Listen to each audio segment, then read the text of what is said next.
And have more insights on U.S. economy. I want to bring in Hong Hao, Chief Economist of Grow Investment Group. Great to see you again, Mr. Hong. So how will the Federal Reserve navigate the final stage of its fight against inflation, considering its decision to keep the interest rate unchanged for the third consecutive time? Yeah, thanks for having me. I mean, obviously, the Fed is walking a very delicate balance. I mean, on one hand, the market is front-running the Fed, pricing in up to 6 times interest rate cuts next year.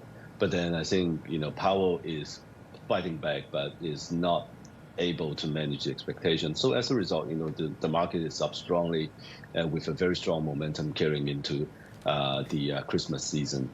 So I think for now, if the oil price remain under control, and also the U.S.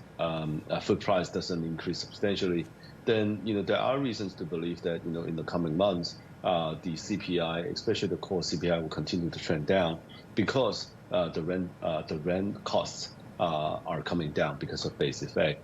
So I think more likely than not, the Fed will start cutting interest rate in the first half of next year. Well, as the possibility of a rate cut in 2024 gains traction in the market, what effect will this have on various financial markets? Yeah, I think obviously last night we've seen a very strong rally, a very positive response from the U.S. market. I think today the Asian market sort of take over the baton and carry on rallying.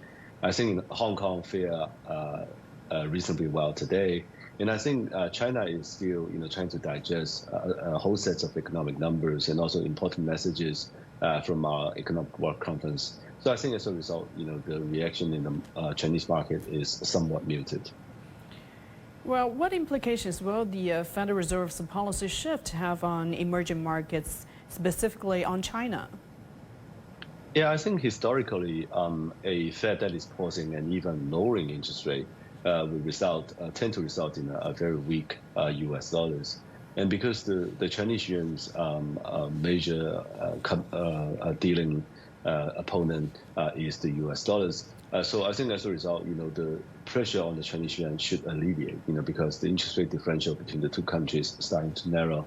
So I think as a result, one of the negative factors that have been pressuring the Chinese market will go away next year.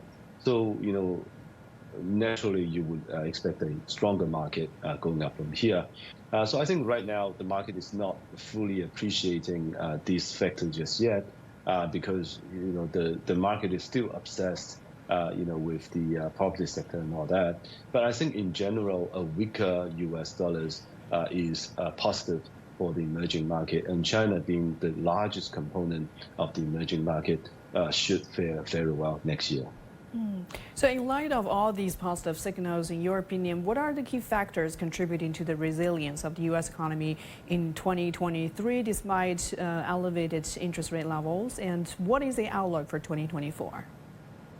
Yeah, I think the U.S. benefited from a very unique financial product they had in place, which is a 30-year fixed rate mortgage. So I think as a result, even though the market mortgage rate has increased to up to 8% sort of level, I think only less than 30% of the U.S. households is paying more than 6% mortgage. So I think the majority of the U.S. households is enjoying a very low fixed-term mortgage.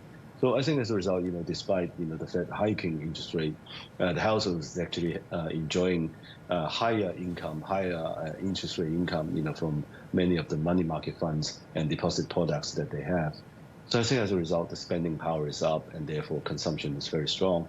But I think going into next year, though, the positive trend that is helping the U.S. economy can be stuck in reverse, right? So meaning as interest rate coming down, people will have less interest rate income, and also unemployment tend to happen, at the peak when the economic cycle is looking like this right now.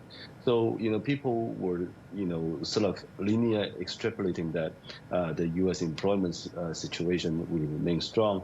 But I think history has told us that, as we go further into the economic cycle, unemployment rate will start to pick up because people will be demanding more salary, more wages, for their work.